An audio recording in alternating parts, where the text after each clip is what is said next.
YCP party చిత్తుగా ఈ రాష్ట్రంలో ఓడిపోవటానికి సిద్ధమయ్యింది. చివరికి ఆ పార్టీ భూస్థాపితం కూడా అవ్వటానికి సిద్ధమయ్యింది. అందరూ తట్టా బొట్టా సర్దుకునే ప్రయత్నంలో ఉన్నారు అని చెప్పి స్వయంగా వైఎస్ జగన్మోహన్ రెడ్డి చెల్లెలైన షర్మిలానే ఈరోజు మీడియా సమావేశం పెట్టి ప్రకటించడం జరిగింది.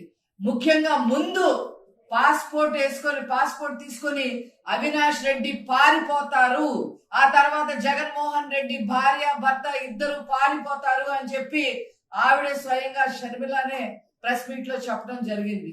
ఈ సందర్భంగా మేము డిమాండ్ చేస్తున్నాం, వాళ్ళు పాస్పోర్ట్లన్నీ కూడా సీజ్ చెయ్యాలి, వాళ్ళకి తగిన విధంగా శిక్ష పడాలి, ముఖ్యంగా అవినాష్ రెడ్డికి శిక్ష పడాలి. సొంత ఆడబిడ్డే షర్మిలానే భారతి గొడ్డలితో అందరినీ నరకాలనుకుంటుంది అని చెప్పి ఈరోజు ప్రెస్ మీట్ లో చెప్పడం జరిగింది. ఈ రోజు తన సొంత ఆడబిడ్డ అలాగే చెప్పింది అంటే ఈ భారతి రెడ్డి రేపు రాష్ట్రంలో ఉన్న మహిళలందరినీ కూడా గొడ్డలితో నరకబోతుందా, ఓట్లు పడట్లేదు కాబట్టి నరకబోతుందా అనే అనుమానం అందరికీ కూడా కలుగుతా ఉంది. ఈ రోజు వైసీపీ పార్టీలో బీభత్సంగా ముసలం పుట్టింది. వాళ్ళ కుటుంబ సభ్యులే వాళ్ళని చీకొడతా ఉన్నారు. స్వయంగా జగన్మోహన్ రెడ్డికి ఓటు వెయ్యొద్దు అని చెప్పి తన చెల్లెళ్ళైన షర్మిలా రెడ్డి అదే విధంగా సునీత ఇద్దరు కూడా ఓటు వెయ్యొద్దు అని చెప్పి వాళ్ళని చీకొట్టారు. కన్న తల్లి కూడా ఇక్కడ ఉంటే జగన్మోహన్ రెడ్డికి ప్రచారం చేయాల్సి వస్తుందని అమెరికా పారిపోయిన వైనం మనం అందరం కూడా చూస్తా ఉన్నాము. ఈ రోజు అంబటి రాంబాబు అల్లుడు అంబటి రాంబాబుని తన కుటుంబంలో ఉన్న అల్లుడే తనని చీకొట్టడం జరిగింది. అలాగే ఎమ్మెల్సీ డిప్యూటీ సీఎం గా ఉన్న ముత్యాల నాయుడిని బావమరిది కన్న కొడుకే చీకొట్టారు. అదే విధంగా ముద్రగడ్డ పద్మనాభాన్ని వాళ్ళ కూతురే చీకొట్టడం జరిగింది. ఇంకా చెప్పాలి అంటే విజయసాయి రెడ్డిని కూడా వాళ్ళ సొంత బావమరిది చీకొట్టడం జరిగింది. ఇలాగా వైసీపీ కుటుంబంలోనే ముసలం పుట్టి ఈ రోజు వాళ్ళ కుటుంబ సభ్యులే వాళ్ళని అసహించుకునే పరిస్థితి వచ్చింది. ఇదంతా జరుగుతున్న తరుణంలో ఏదో రకంగా బ్రతికి బట్టగట్టాలనే ఉద్దేశంతో ఇంతకు ముందు 14 లక్షల కోట్లు అప్పు తీసుకొచ్చిన సంగతి జగన్మోహన్ రెడ్డి అందరికీ తెలుసు. 2,70,000 కోట్లు నేను పంచాను అని చెప్తా ఉన్నాడు. మిగతా 11.5 లక్షల కోట్లు నువ్వేం చేశావు, ఎక్కడ దాచావు? నీ తాడేపల్లి ప్యాలెస్ కొంపలో దాచావా, బెంగళూరు ప్యాలెస్ లో దాచావా, లోటస్ పాండ్ లో హైదరాబాద్ లో దాచావా, చెన్నైలో ఉన్న నీ గెస్ట్ హౌస్ లో దాచావా, కడపలో ఉన్న నీ ఇడుపులపాయ గెస్ట్ హౌస్ లో నువ్వు దాచావా? అది నిగ్గు తేల్చాల్సిన అవసరం నువ్వు ఖచ్చితంగా ఉంది. తీసుకొచ్చిన అప్పు మీరు ఏం చేశారో చెప్పాల్సిన అవసరం ఉంది. ఇదంతా కాకుండా కొత్తగా ఏదైతే నారా చంద్రబాబు నాయుడు గారు లా అండ్ ఆర్డర్ ప్రొటెక్ట్ చేయడం కోసం ఎక్కడ పడితే అక్కడ ఆయన ముఖ్యమంత్రిగా ఉన్నప్పుడు సీసీ కెమెరాల ప్రాజెక్ట్ తీసుకొచ్చారో ఆ సీసీ కెమెరాల ప్రాజెక్టును కూడా తాకట్టు పెట్టి 532 కోట్లు నిన్ననే తీసుకురావడం జరిగింది. ఇంతకన్నా దౌర్భాగ్యం ఎక్కడన్నా ఉందా? ఎవడైనా సీసీ కెమెరాలు తాకట్టు పెట్టి డబ్బులు తీసుకొస్తారా? ఇది కాకుండా రేపు ఈ ల్యాండ్ టైటిలింగ్ యాక్ట్ తీసుకొచ్చి ఆ యాక్ట్ కింద మనకి ఒరిజినల్ డాక్యుమెంట్లు మన దగ్గర లేకుండా, మన ఆస్తులు మన దగ్గర లేకుండా ఈ రోజు జెరాక్స్లు మనకిచ్చి అవి కూడా తాకట్టు పెట్టే పరిస్థితి ఏర్పడింది.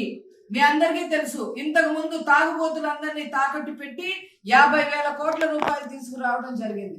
దాన్ని నేను కొద్దిగా క్లియర్ గా చెప్తా. మా రాష్ట్రంలో అందరూ కూడా తాగుబోతు సన్నాసులు, ముఖ్యంగా మగవాళ్ళందరూ కూడా పరమ సన్నాసులు. ఒక్కొక్క తలకాయ కింద ఇంత మద్యం తాగుతారు. వీళ్ళు 15 ఏళ్ల పాటు ఖచ్చితంగా బ్రతికే ఉంటారు. 15 ఏళ్ల తర్వాత వాళ్ళు సస్తారు. ఈ లోపు వాళ్ళ కింద వాళ్ళు తాగడం వల్ల నాకు ఇంత ఆదాయం వస్తుంది, ఈ ఆదాయంతో నేను మీకు వడ్డీ కడతాను అని చెప్పి రాష్ట్రంలో ఉన్న మగవాళ్ళందరినీ కూడా తాకట్టు పెట్టేసిన నీచ చరిత్ర ఈ జగన్మోహన్ రెడ్డిది అని చెప్పి నేను స్పష్టంగా తెలియజేస్తా ఉన్నా. ఇప్పుడు మన ఆస్తులు కూడా మనకు కాకుండా ఈరోజు అవి కూడా తాకట్టు పెట్టడానికి ఈ ల్యాండ్ టైటిలింగ్ యాక్ట్ ముందుకు తీసుకొచ్చి మేనమేషాలు లెక్క పెడతా ఉన్నారు. అసలు పాస్పోర్ట్ మీద మీ బొమ్మ లేకుండా లేదా ఆంధ్ర ప్రభుత్వం యొక్క ప్రభుత్వం యొక్క ముద్ర లేకుండా ఈరోజు నీ ఫోటో ఏంటి అని అడుగుతున్నావు. దాని అర్థం ఏంటంటే ఆ ఆస్తి నీది అని రైతుల భూముల్ని, అట్లాగే ఇళ్ళని, సొంత ఇళ్ళని, అట్లాగే మిగతా దేవాదాయ భూముల్ని అన్నిటి మీద నీ ఫోటో వేసుకుంటే నువ్వు సంతకం చేసే విధంగా ఈ పాస్బుక్లన్నీ కూడా నువ్వు తాకట్టు పెట్టి రేపు మమ్మల్ని అందరినీ రోడ్డు మీద పడేయడానికి నువ్వు పూనుకున్నావు అని చెప్పి స్పష్టంగా కూడా అర్థమవుతుంది. ఇవన్నీ జరగకుండా చూస్తున్నారనే అక్కసుతో నారా చంద్రబాబు నాయుడు గారిని నిర్బంధించిన విషయం కూడా ఈ సందర్భంగా నేను గుర్తు చేస్తా ఉన్నా. ఎక్కడెక్కడ భూములు తాకట్టు పెట్టేశారో నేను మీకు ఇప్పుడు కొంచెం క్లియర్ గా చెప్తాను. మిషన్ బిల్డ్ పేరుతో గుంటూరులో భూములన్నీ తాకట్టు పెట్టేశాడు. రాజధాని భూములన్నీ తాకట్టు పెట్టేశారు. మిషన్ బిల్డ్ పేరుతో విశాఖ భూములన్నీ కూడా తాకట్టు పెట్టేశారు. ఆర్ఎండ్బి ఆస్తులన్నీ కూడా తాకట్టు పెట్టేశారు. దేవాదాయ శాఖ భూములన్నీ కూడా తాకట్టు పెట్టేశారు. ఇంకా ఏమీ కూడా మిగల్లేదు, ఇంకా పెట్టడానికి కూడా ఏమీ మిగల్లేదు. వీటన్నిటినీ కూడా ప్రజలు గమనిస్తున్నారు. ఇంకా అతనికి ఓటేసే పరిస్థితి లేదు అనే ఉద్దేశంతో ఈ రోజు అన్ని రకాలుగా మద్యం, డబ్బు అన్నీ కూడా ప్రజల మీద రుద్దే ప్రయత్నం చేస్తా ఉన్నారు. అయినప్పటికీ కూడా వాళ్ళకి ఎక్కడ సందు దొరకట్లా, ఎక్కడ ఒక ఓటు వేసే పరిస్థితి లేదు. దాంతో ఈరోజు విసికెత్తిపోయి ఈరోజు ఓడిపోవడానికి సిద్ధపడిపోయి నిన్న ఒక కామెంట్ చేశారు ఈ జగన్మోహన్ రెడ్డి. ఏమని? అధికారులందరినీ మారుస్తున్నారు, నాకు సజావుగా జరుగుతాయా లేవా ఎన్నికలు అనేది నాకు ఆ ఒక్క భరోసా సన్నగిల్లుతుందని మాట్లాడుతూ ఉన్నాడు. అంటే నాకు అర్థం కావట్లా. నువ్వు ఎవరినైతే అధికారుల్ని నీ సొంత తొత్తుల్లాగా మార్చి నీ చెంచాగాళ్లాగా మార్చావో ఆ చెంచాగాళ్ళని కనిపెట్టి ఈ రోజు ఆ చెంచాగాళ్ళని ట్రాన్స్ఫర్ చేయమని తెలుగుదేశం పార్టీ చెప్పలా, ఈసీ చెప్పింది.